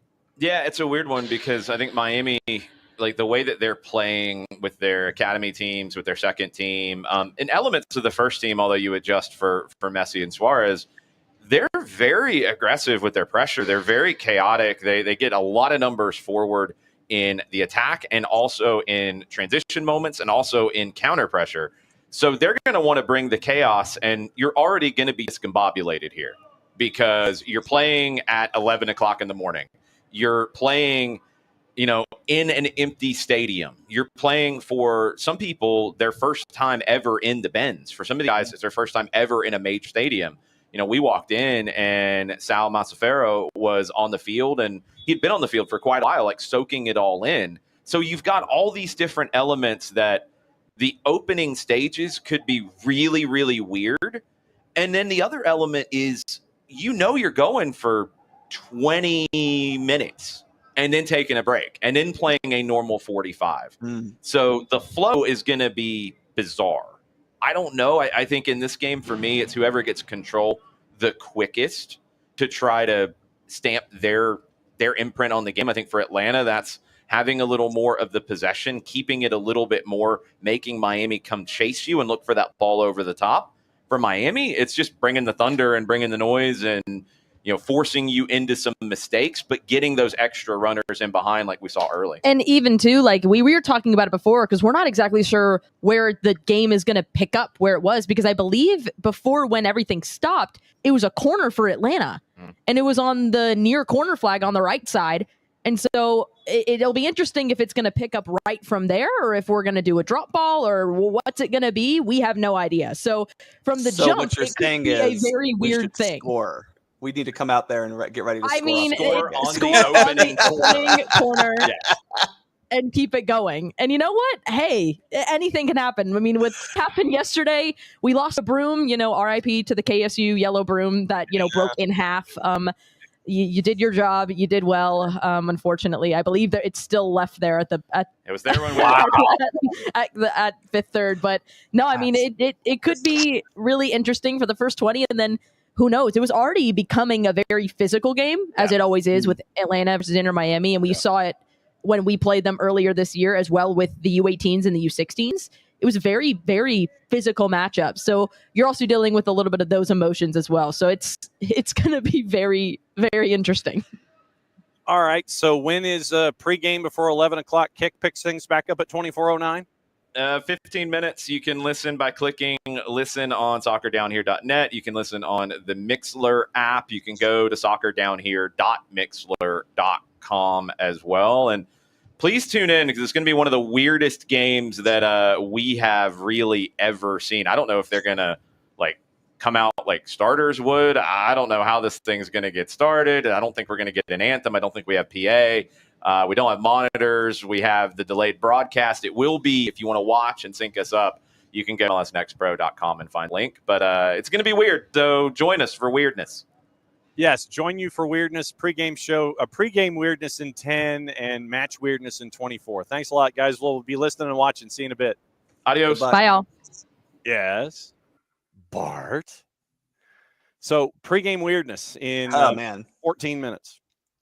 I kind of wish we could go down there. Not gonna lie, that would be fun. I know it's closed door with construction and everything else going on. And I thought I heard whistles, so they might actually be doing Monday practice early on the turf. I could see it. Yeah, honestly, if you're talking about the senior team, they're probably doing some sort of something out there. I thought I heard whistles in the background, like and all that. So, all right. So since we've been talking refs, I do want to get into reffing down here.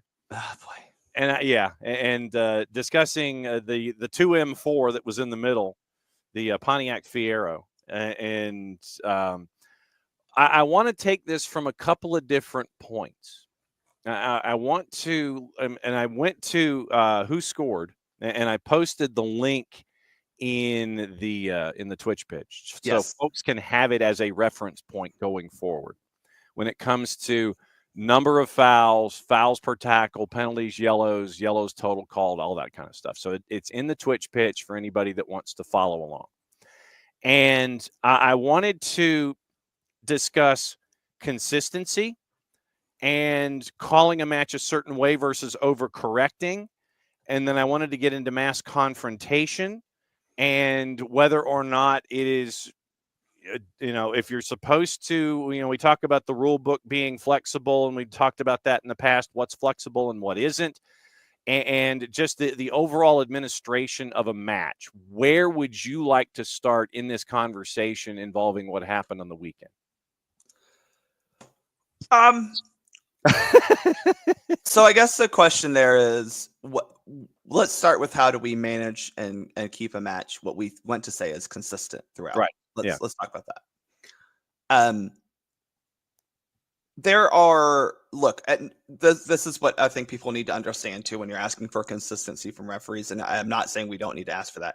Every match is also different, right? Again, a Philadelphia New York Red Bull match is way different than a Houston Atlanta match is going to be. Do you know what I'm saying? Yeah, because of the styles make fights. And one is soccer, one is bumper cars. So that is going to be issue number one, right?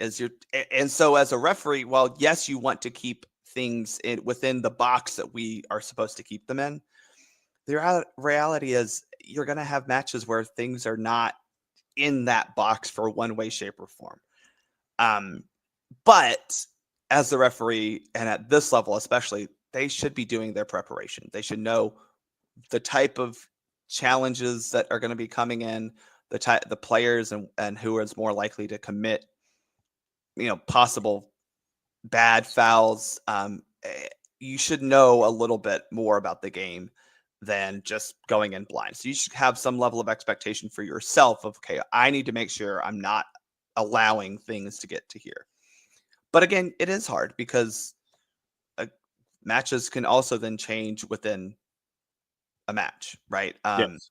You know, for example, in Atlanta versus Dallas, you have, I'm not calling it a soft penalty because it wasn't a soft penalty. It was a foul inside the penalty area, right?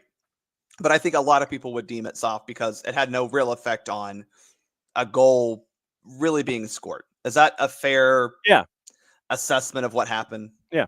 Like, it's a foul, but it had nothing to do with taking a shot on goal or any real offensive play. It was just a ball that happened to find its way in the box, and guy shouldn't have been grabbing our attacker. That's a no-no. Yes. But that thing can then change the rest of the match. Right.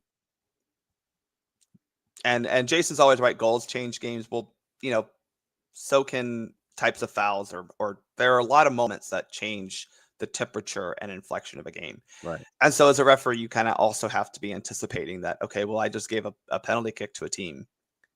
That team who just conceded it is going to be looking for something, and either A, are going to be feeling real aggrieved by it, or B, are going to be looking for revenge quickly. Mm-hmm.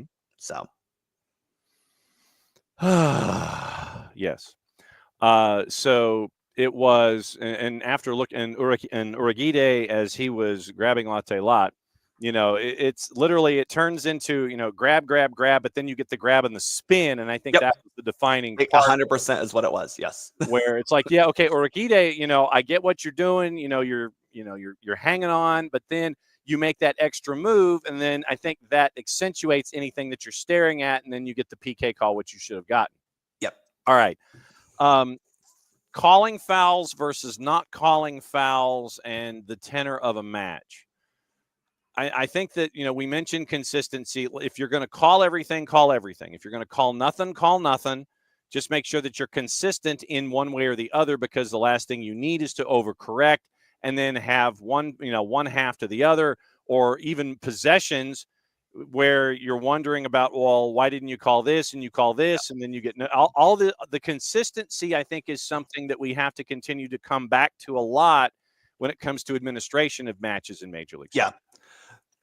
That's fair. I think, looking at this game particularly, it was probably more fouls than you would like to have called. But I don't think any of it. I don't think it got out of hand in terms of like, oh wow, they're calling too much. That's just my personal thing. Yeah. Because now, granted, I was watching on a phone at a wedding, so my vision was a little skewed in multiple ways. It wasn't like the fouls were ticky-tack too much. Mm-hmm. It seemed more like players were a little not careful, right? Yeah. You're supposed to play with care, a level of care. That's why our first level of foul is a careless foul. And it seemed like they were just a little like not taking care. Does that make sense? Mm-hmm. Yeah. No. And absolutely. Yeah. And so, and you have all of that, and then mass confrontation. Is it up to an official? Is it up to a man in the middle to just kind of sit there and go, I'm going to let them say their piece and not worry about it? Or when a law of the game is a law of the game, does it have to be administered by the letter of the law? And was an opportunity missed here in mass confrontation where, if I'm not mistaken, right now it's just the dude with the captain's armband and an appointee. If the captain is like a keeper or something, then it can be either the captain wearing the armband or an appointee. It can be a designate if it's a separate position. But then you have mass confrontation, and we're still seeing this, and not just on Saturday at Mercedes-Benz, but you're seeing a lot of mass confrontation. And no blackjack dealers. It's like, look, you say something and you ain't it. It's like bang, bang, bang, bang, bang. We're still not getting that when it comes to laws of the game. Right. I think that is a very fair critique of what we're seeing with MLS this season. Look, Miami has 17 captains on their roster. We've talked about that. They need to do better of upholding the captain only type of thing. I will even expand it to the captain plus, maybe the player who either got fouled or did the fouling. Because again, individual players are going to want to plead their case. We have to allow them some sort of room to say, no, I didn't do that, even though they're completely wrong most of the time. Mm-hmm. The problem is when you have, the left back all of a sudden is rushing from, halfway across the field to start pleading their case. And you have the defensive midfielder is now up there because, we got to have an enforcer because, there are people there. That needs to be absolutely stopped. And I do think this comes down to maybe not even the referees on the field, because I'm sorry, the problem is once they start coming at you, what are you going to do? You can give yellow cards all you want, but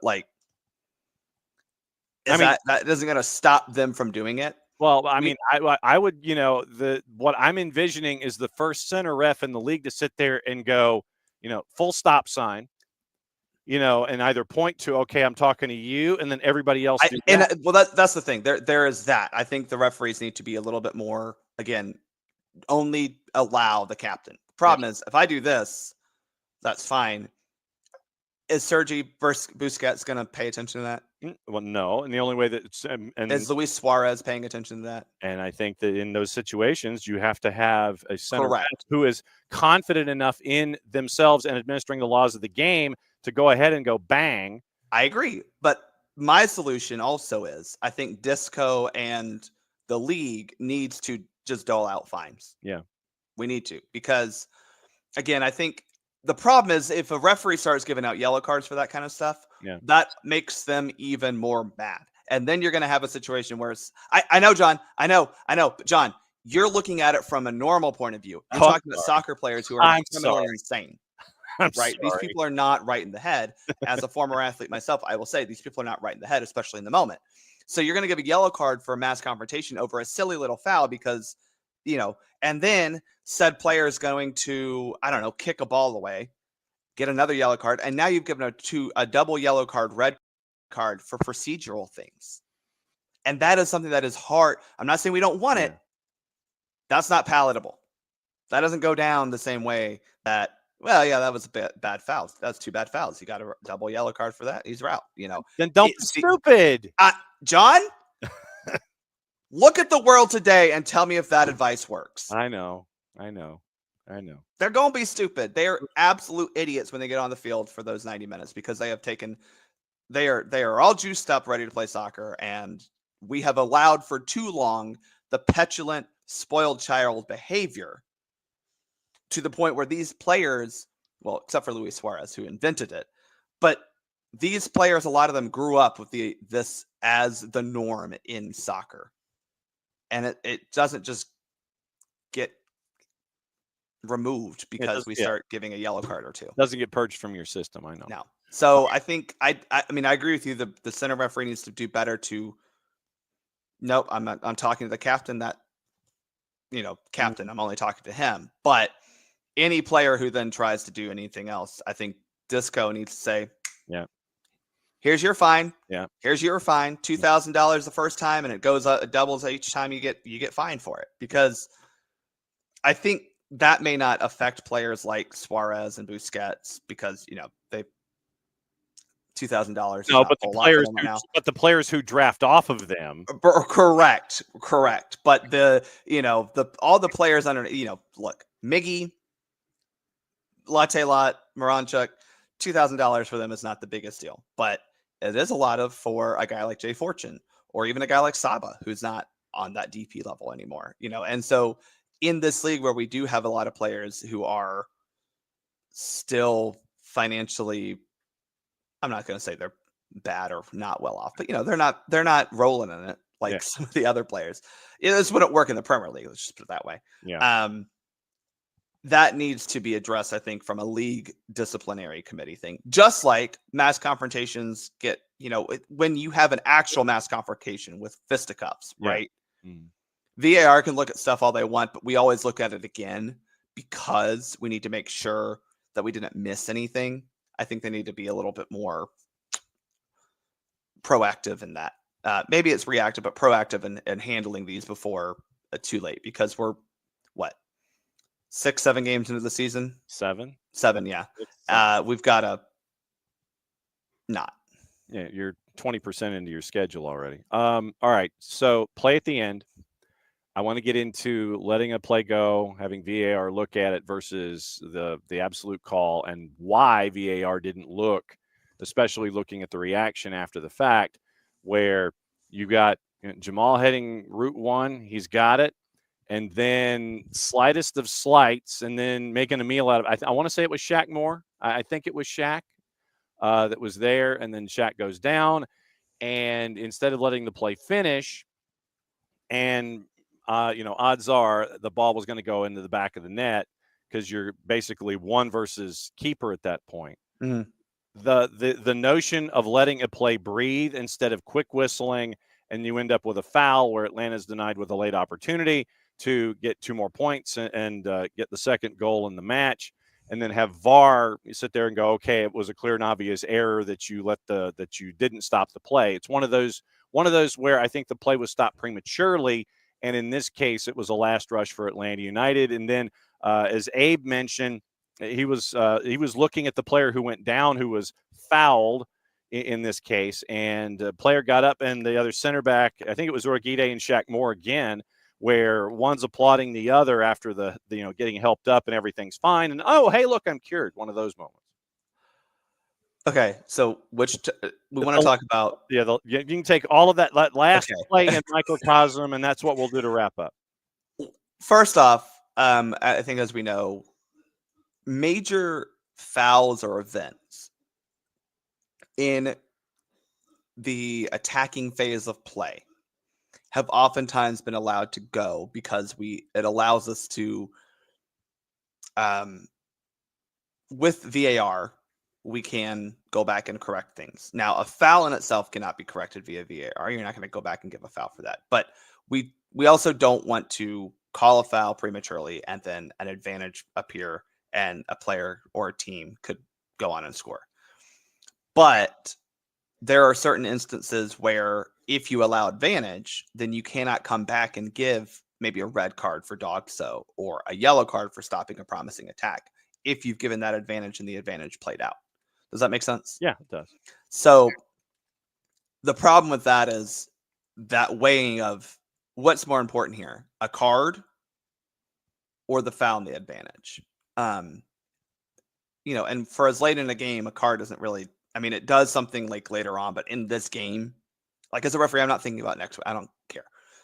In this game, the advantage and trying to hopefully play on makes more sense, if that's answering your question the way it should. Yeah. Is the SO okay? Is allergies taking full advantage? Well, bless his little heart. We had a wedding this weekend. Yes. Obviously. And he was laid up all day yesterday, and is probably similarly hurting today. Oh, all right. All right. So we've got the friendly coming up with USWNT. It's at PayPal Park. It's going to be sold out. You'll have 18,000 people there. Secondary ticket market is huge. What else is going on with the Soccer for US POD? We'll have a wrap up of this window after that, because, we want to take stock of hopefully 2 wins against Brazil and a gold medal rematch. So we'll have that hopefully Wednesday night, and then by Friday get it to you. So yeah, I don't know if you also happen to see there's a blog up on soccerdownhere.net. My opinion about I don't do news, John. That's not my job. Specifically chose to not do news in my career. It's my job. Yeah, as someone who used to be a stringer. I'm going to try to tackle these pro-rel things because I think it's a conversation that we need to have, but is trying to do it from an MLS perspective. And the first one was acknowledging that there needs to be some sort of response, maybe not reaction, response by the league, by MLS, to say, oh, USL did a thing. How do we maintain our status? Yeah. Not how do we reclaim it or how do we react to what USL did, but there are things that MLS does need to evaluate and go, there are ways that we can bring in either A, more money, or B, more eyeballs or both to the league. And so that is up on soccerdownhere.net. So go check that out too. There you go. All right. So we're getting ready for Atlanta United 2 and Messi and Friends 2 Electric Boogaloo coming up top of the hour in 5 minutes. You can go over and listen to the pregame show. Here's your promo. where you can go and hang out and see one of the wildest or listen to one of the wildest events that we've had here in the last 24 hours. Man. So soccerdownhere.mixler.com, soccerdownhere.net. Go to the listen tab. You'll see a flashing light. That'll be the live channel that's up. You can go to the Mixler app, follow Soccer Down Here, follow SDH2. That is all that's going on right now. Once again, Maddie and Jason in an empty Mercedes-Benz Stadium, save for the construction workers off to their right and the play going on below them and anybody else who's there in regular work who's going to watch this the rest of this matchup. Picking up at 24:09 in 5 minutes, so you have a chance to go over. You can also go to MLSNextPro.com, watch the match there. Maybe you could sync it up. Sync up your experience with Maddie and Jason as they're calling Electric Boogaloo this morning after a 4-hour and 19-minute rain delay without an Andy Griffith rerun yesterday on SDH2. So I mean on the SDH network. So he's Bart. I'm John. We're out the door because we're going to go try and figure out what in the wide world of sports is going on with the activity at the Bends. Later today, weather permitting, I'm at Kahala Creek for Fort Payne and Kahala Creek, 6 o'clock kick. It's just the one match. We're in a flood watch. Keep an eye on your notifications and figure out if the road trip's going to happen or not. So play it safe, everybody. Mucha plats, y'all. It's the end of the show. It means we get to do this in a little less than 23 hours. We're almost 22.